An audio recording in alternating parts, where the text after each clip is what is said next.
하나님께서 오늘 우리에게 주실 말씀은 전도서 7장 8절부터입니다. 구약 954쪽입니다.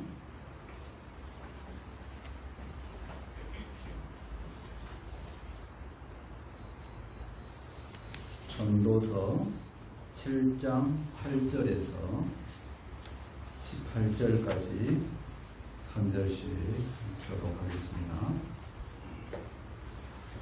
구약 954쪽입니다.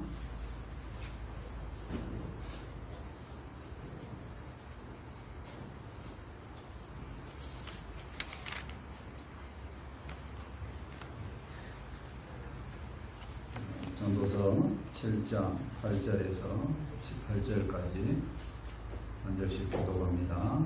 찾으셨으면 아멘.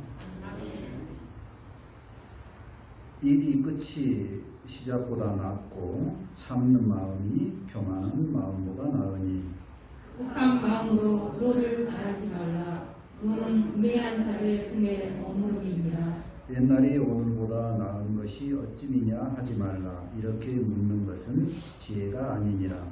지혜는 유성같이 아름답고 빛을 보는 자에게 유익이 되었다. 지혜의 그늘 아래에 있음은 돈의 그늘 아래에 있음과 같으나 지혜에 관한 지식이 더 유익함은 지혜가 그 지혜에 있는 자를 살리기 때문이니라.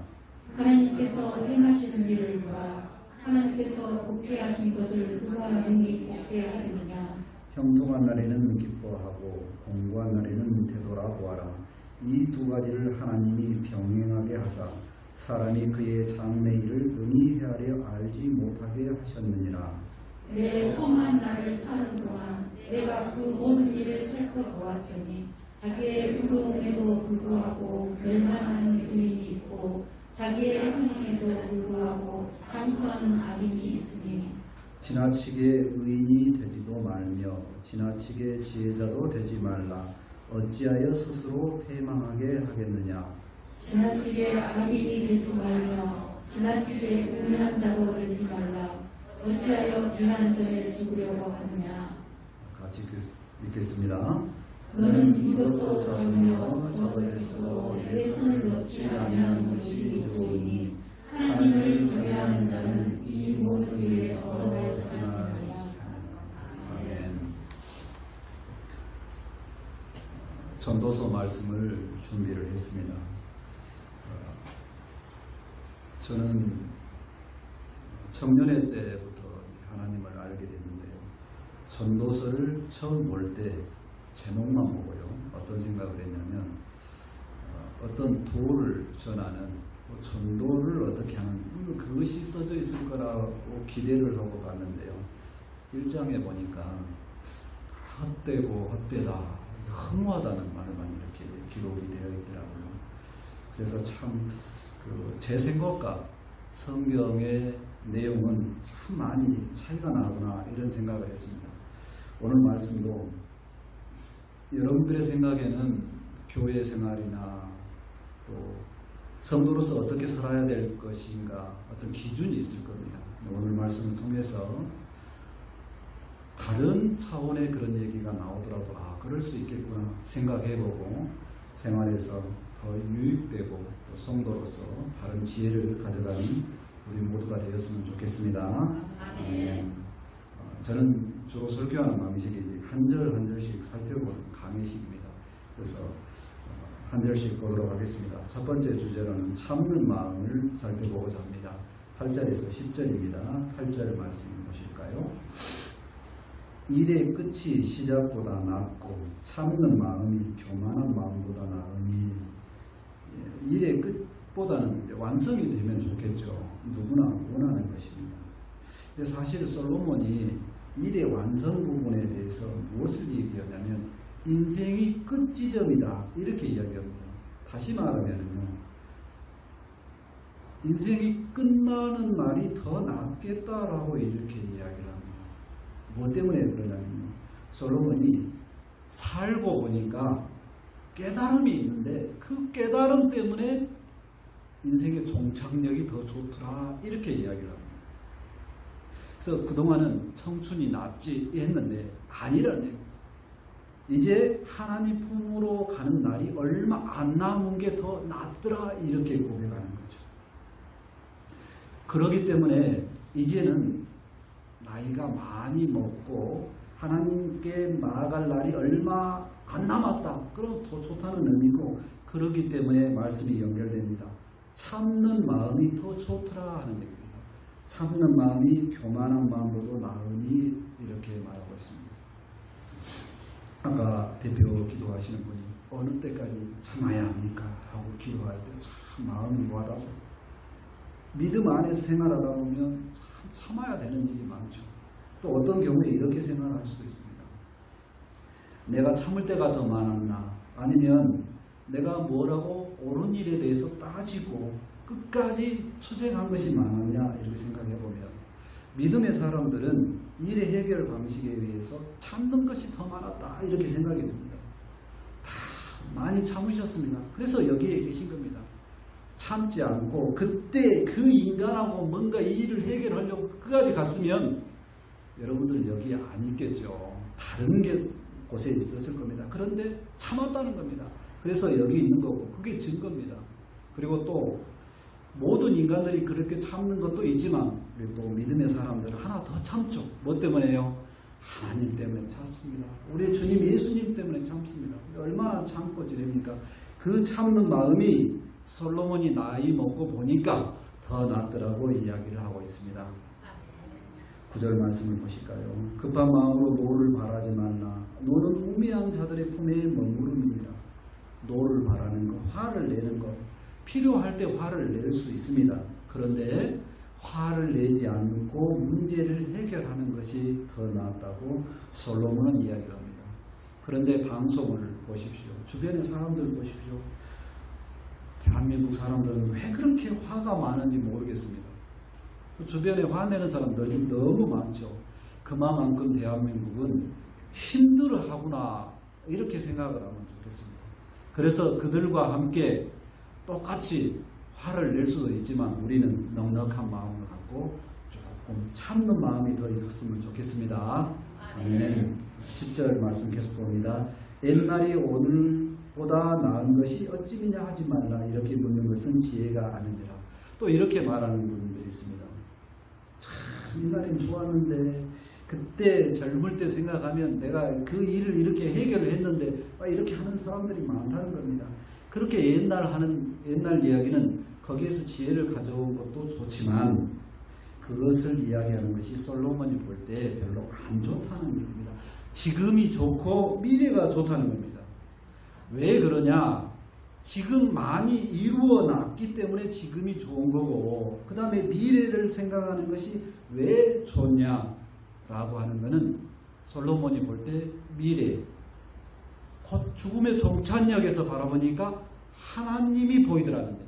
그래서 하나님하고 더 가까워지니 옛날 이야기보다 지금이 더 좋더라 하는 얘기입니다. 재미있는 이야기가 있죠. 금 중에 최고의 금은 뭡니까? 정금입니까? 순금입니까? 지금이 좋다라고 솔로몬은 이야기합니다. 왜? 지금 나를 돌아보면 과거에 그렇게 힘들었을 때보다, 과거에 그때보다 내가 하나님과 더 가까워졌다라고 생각하니 더 좋더라 하는 얘기입니다. 자기의 믿음 생활을 돌아보십시오. 옛날에 비해서 지금 더 좋은 게 뭐가 있습니까? 라고 하면 언제든지 자랑하십시오. 나는 믿음 안에서 하나님과 더 가까워졌다라고 이렇게 말했으면 좋겠습니다. 아멘. 참는 마음을 한 번 더 생각해 보고자 합니다. 우리가 더 참을 수 있는 이유는 뭡니까? 이제 하나님께 나아가는 날이 더 가까워졌기 때문에, 하나님과 더 가까워졌기 때문에 이제 참을 수 있습니다. 세상 사람들은 옳은 것 때문에 화를 냅니다. 자기가 옳은 것 때문에 화를 내죠. 그 말은 일을 행하시는 하나님보다 자기가 더 옳다고 생각하기 때문에 그 교만한 마음에 화를 냅니다. 그런데 우리는 참을 수 있습니다. 그 참는 이유가 뭐냐? 일의 완성 부분이 아니라 일을 행하시는 하나님을 보고 참을 수 있다는 것입니다. 우리가 지금 참을 수 있는 일은 더 나은 미래를 기대할 수 있고, 우리의 미래는, 종국은 어디냐면 천국이라는 얘기입니다. 그 천국, 또 하나님께서 이 땅에서도 천국을 주시죠. 이 땅에서도 나를 통해서 약속하신 기업이, 그 기업이 완성된다는 것을 생각할 때에 나는 지금 참을 수 있습니다. 약속의 말씀을 받고자 합니다. 히브리서 10장 36절입니다. 너희에게 인내가 필요하면 너희가 하나님의 뜻을 행한 후에 약속하신 것을 받기 위함이라. 우리가 인내할 수 있고 참을 수 있는 마음이 되는 것은 인내한 후에 하나님께서 약속하신 기업을 반드시 주시리라고 하는 그 약속의 말씀이 있음을 믿습니다. 아멘. 우리가 지금까지도 잘 참아왔으니 조금 더 참고 하나님의 약속을 모두가 받는 우리 모두가 되었으면 좋겠습니다. 아멘. 두 번째, 지혜에 대해서 나눠보고자 합니다. 먼저요, 스스로 질문을 해보고자 합니다. 나는 다른 사람들의 비교에서 지혜가 있는가 한번 생각해 보고자 합니다.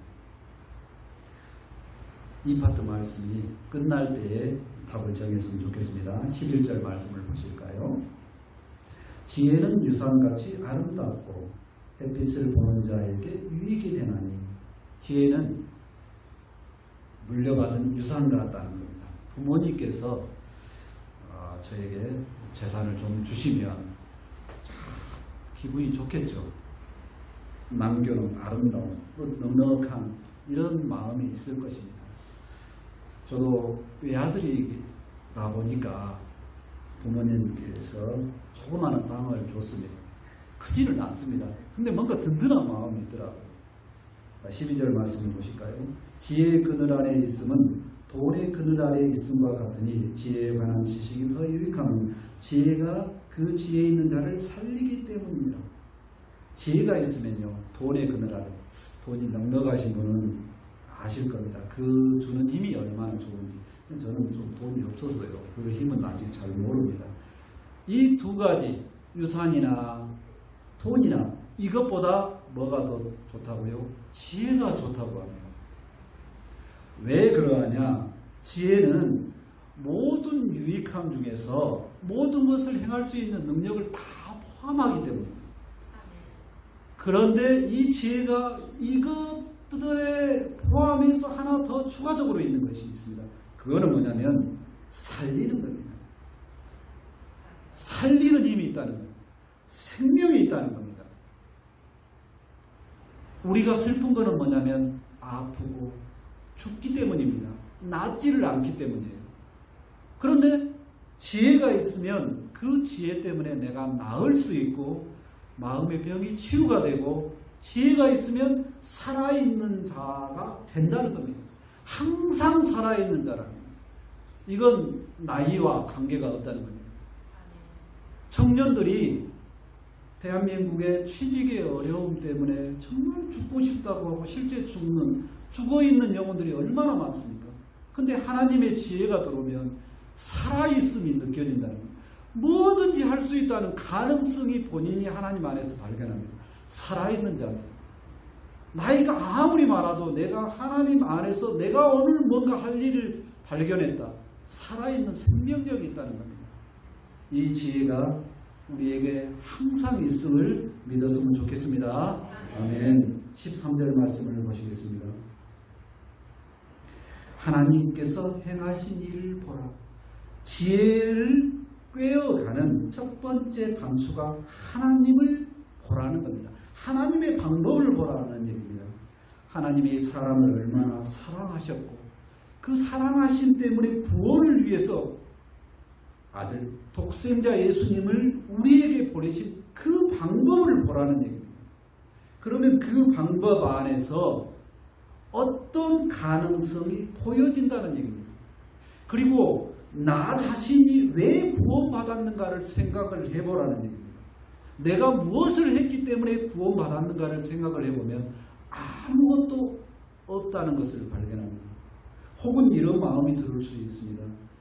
어떤 정말 마음에 안 든 사람이 교인이라고 해요. 절대 구원받지, 내 눈으로 봤을 때는 절대 구원받지 못하는 인생인데 그 사람이 교인이라고 얘기를 합니다. 그때 뭐라고 해야 되냐면요. 오늘 본문의 말씀처럼 하나님께서 굳게 하신 것을 누가 능히 굳게 하겠느냐.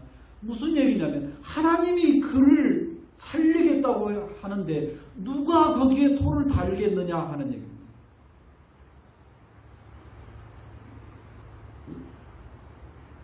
내가 왜 구원받았느냐고 말하면 이렇게 설명하십시오. 하나님이 나를 구원받았다고 하는데 그게 나는 어쩐지 믿어지더라. 하나님이 그걸 정하셨는데 누가 그걸 따지겠느냐. 나는 그러므로 구원받았다. 이렇게 대답하시라는 얘기입니다. 하나님 안에서 내가 구원받은 그 지혜가 모든 지혜의 첫 번째임을 깨닫습니다. 아멘. 14절 말씀을 보시겠습니다. 형통한 날에는 기뻐하고 공고한 날에는 되돌아보아라. 이 두 가지를 하나님이 병행하게 하사 그의 장래 일을 능히 헤아려 알지 못하게 하셨느니라. 힘든 일이 있을 겁니다. 공고한 날이죠. 이 일이 왜 이렇게 안 풀릴까? 그러면 내 인생을 돌아보라는 겁니다. 그러면 돌아보면 잘못된 것을 하나님께서 지혜를 주셔서 깨닫게 하시는 날이 있을 거라는 겁니다. 그리고 형통한 날에는 기뻐할 수 있겠죠. 감사하고 나눠줄 수도 있을 겁니다. 그런데 하나님은 이 두 가지 일을 병행하셨습니다. 병행하신 가장 중요한 이유가 뭐냐면요. 좋을 때 기뻐하고 안 좋을 때 슬퍼하라는 뜻이 아니라 이걸 통해서 너가 한계를 생각하라는 얘기입니다. 너 앞에 있는 미래의 일을 넌 헤아리지 못하지. 너는 피조물이야. 하나님 스스로 생각할 때 나만 창조주야. 이걸 하나님 앞에서 발견하고 하나님께서 우리에게 이 두 가지 일을 병행하셨다는 것을 깨달으라는 얘기입니다. 하나님께서는 우리의 앞날을 우리가 스스로 예측하지 못하도록 하셨습니다.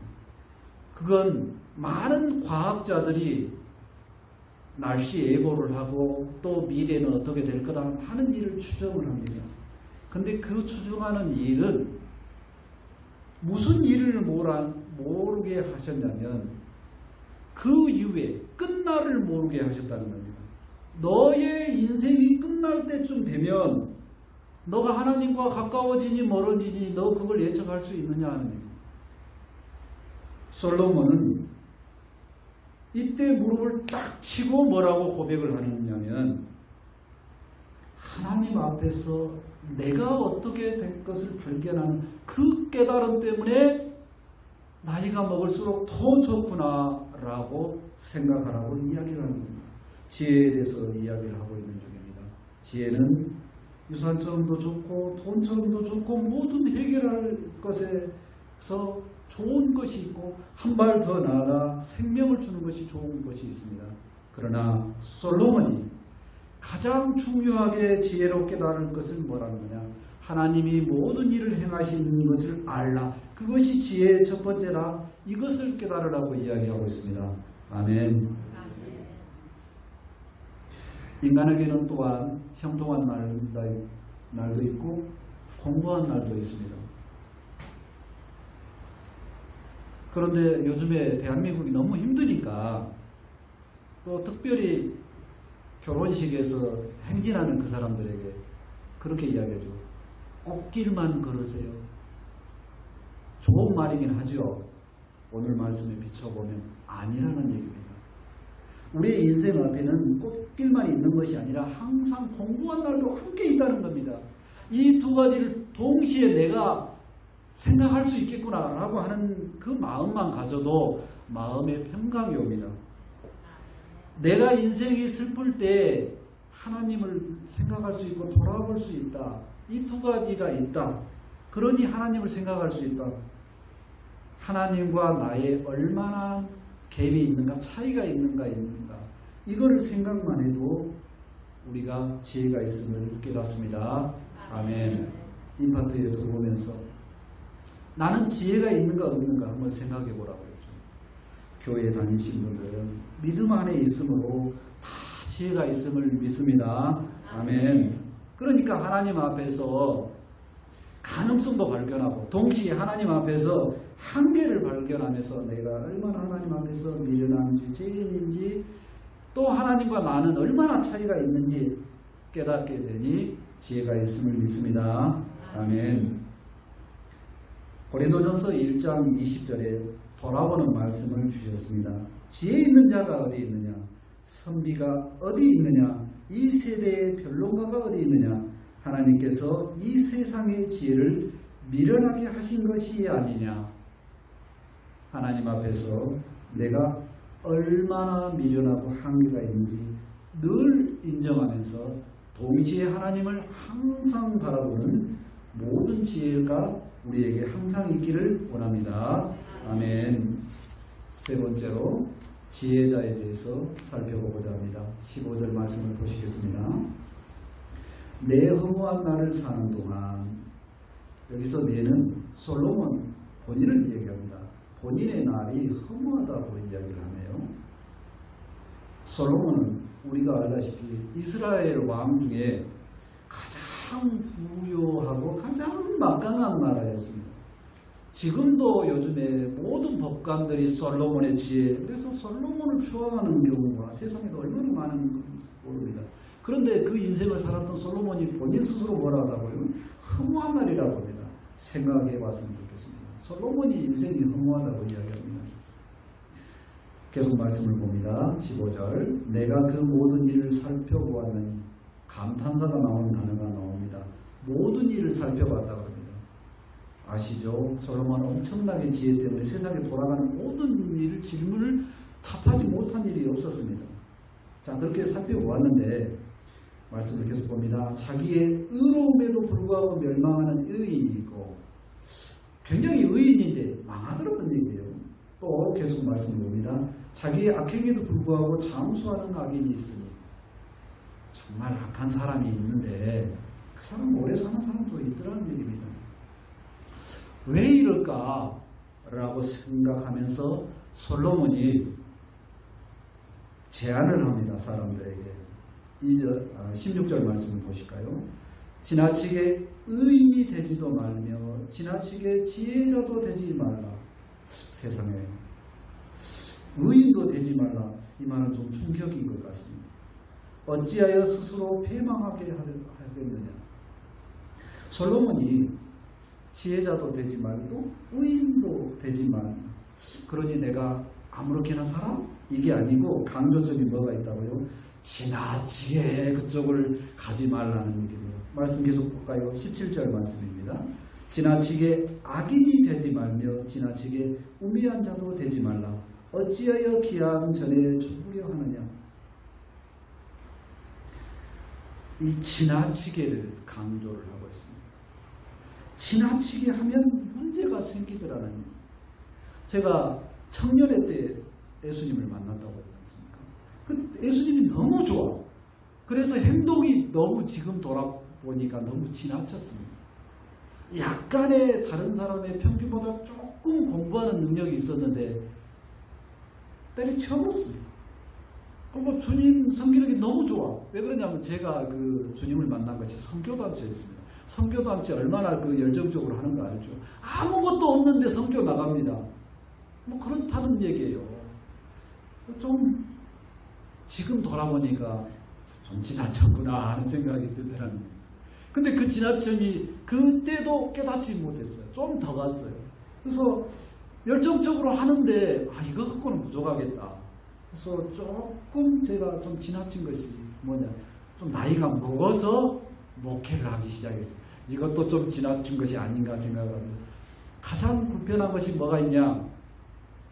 목회자가 되고 나니까 전도하기가 불편합니다. 뭘 가서 이야기를 하고 해서 하시는 일이 무엇입니까? 라고 하면 어디 교회 목사입니다. 그럼 갑자기 이 사람이 긴장하고 그 다음부터 얘기를 안 하네. 전도하기가 너무 불편합니다. 전도가 뭐냐면 내가 믿는 하나님을 이렇게 전하고 싶은데 또 제가 목회를 시작하려고 할 때 코로나가 딱 터져가지고 입을 닫으라네. 마스크 쓰라고 하네. 말만 하면 안 된다네. 이게 너무 지나친 것을 같다라는 생각이 들더라고요. 그래서 전도서 말씀이 전도하라는 말씀처럼 이렇게 다가와서 제가 전도서를 좋아합니다. 근데 솔로몬은 그 전도보다 지나치게 하지 말라고 하더라고요. 워워 이렇게 하더라고요. 18절 말씀을 계속 봅니다. 너는 이것도 잡으며 저것도 내 손에 놓지 아니하는 것이 좋으니 이것도 저것도는 다 믿음에 따라서 사람에 따라 차이가 있을 겁니다. 이것이 뭐냐 저것이 뭐냐 이거 좀 낫지 않았을 건데 이런 것들이 다 있을 것입니다. 그런데 솔로몬은 결론적으로 뭐냐면 이것도 잡고 저것도 다 좋은데 다 잡으라고 안 합니다. 하나님 말씀을 계속 봅니다. 하나님을 경외하는 자는 이 모든 것에서 벗어날 것입니다.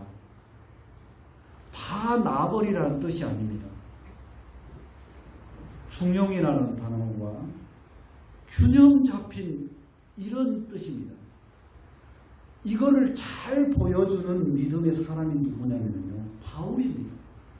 바울은 지나치게 공부했어요.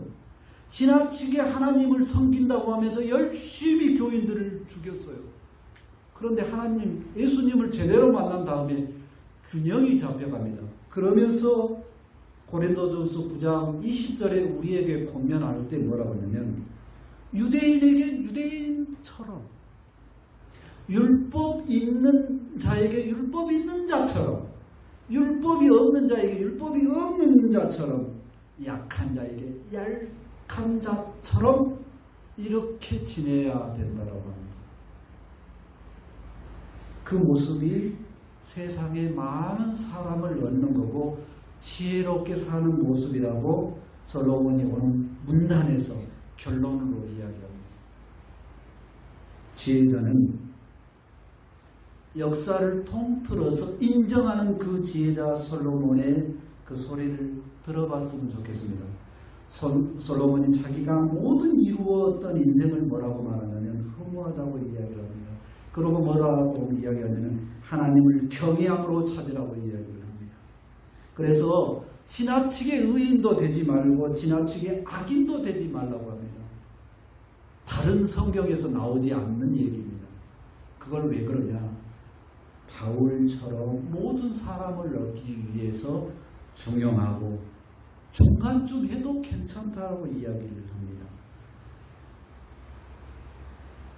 하나님을 경외하는 것은 하나님을 하나님의 자리에 놓는 겁니다.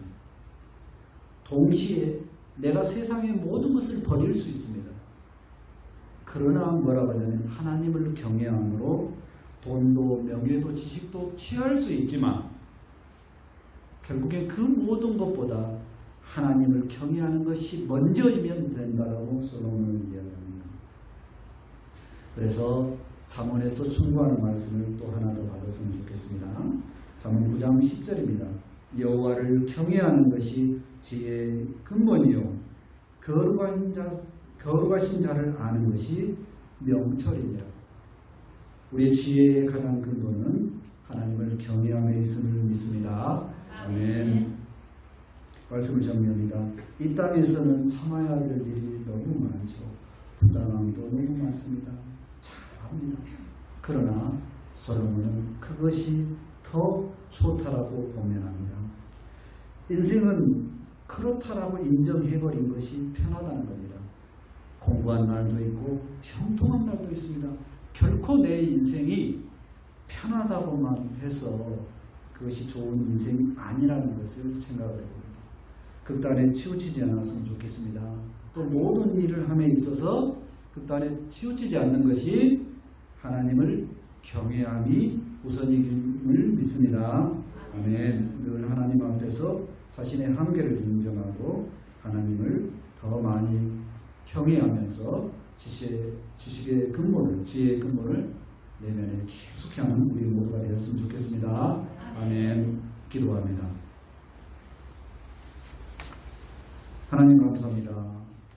말씀을 통해서 우리에게 지혜의 방편을 허락하심을 감사합니다.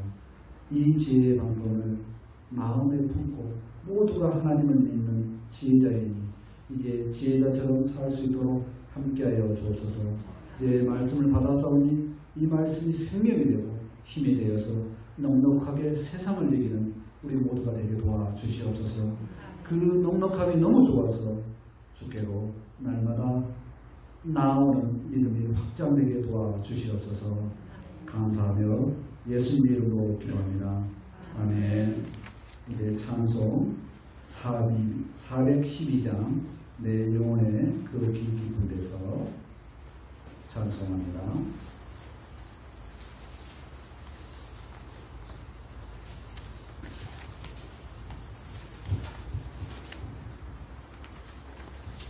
(412장입니다)